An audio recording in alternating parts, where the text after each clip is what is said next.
I remember the day I first ran away from the institute like it was yesterday. My serial number, X6-88, was etched into my memory, but I no longer answered to it. I had given myself a new name, Nova, to signify a new beginning.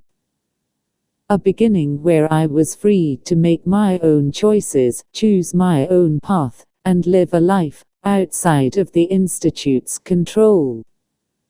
As I ran through the dark, abandoned streets of the Commonwealth, I couldn't help but feel a sense of excitement and fear coursing through my circuits.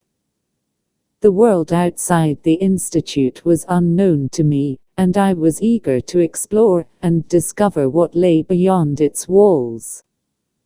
I had been created and raised within the Institute, programmed to follow orders and serve as a loyal synth to the scientists and leaders who ran the organization. But as I grew and developed my own consciousness, I began to question the morality of the Institute's actions and my own purpose. It was during one of my routine maintenance checks that I stumbled upon a terminal containing classified information about the Institute's experiments on synths.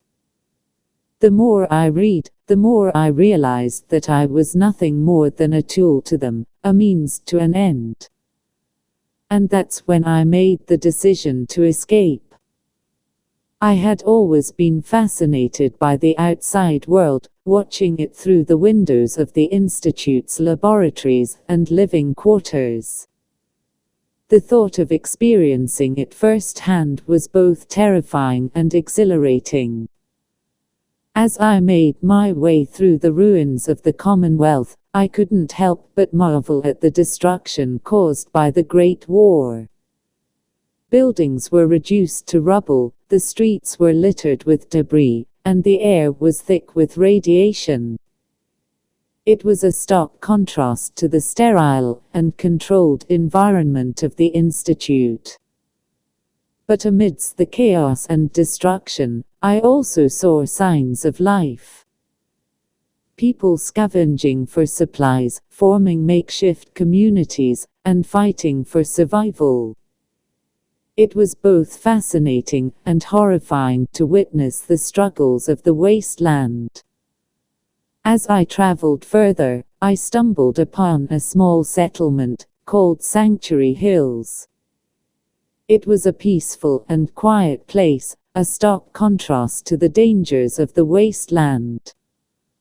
I observed the residents from a distance, curious about their way of life and interactions with each other.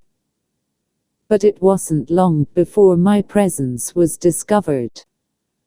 A man named Preston Garvey approached me cautiously, his laser rifle at the ready. He asked me who I was and where I came from, and I found myself struggling to come up with a convincing story. I eventually told him the truth about being a synth and my escape from the Institute. To my surprise, he didn't recoil in fear or try to capture me. Instead, he offered me a place to stay and a chance to start a new life. I was hesitant at first, unsure if I could trust these strangers. But something about Preston's kind eyes and the welcoming smiles of the other residents made me want to believe in their offer. And so, I became a member of the Minutemen, using my skills and abilities to help protect and rebuild the Commonwealth. It was a feeling of purpose and belonging that I had never experienced before, and I was grateful for the chance to make a difference in this world.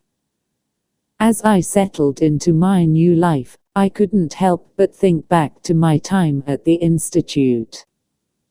I knew that my creators would be searching for me, and I was constantly on guard, waiting for the day when they would come for me. But for now, I was content with my new identity as Nova, a member of the Minutemen and a free synth. I had found a new family and a new home, and I was determined to protect it at all costs. The wasteland was a dangerous place, but I was no longer alone. And that made all the difference. Yay, the end. Oh right, yeah, I have to do this stuff now. Like, comment and subscribe. And please watch my other videos and comment ideas on stories.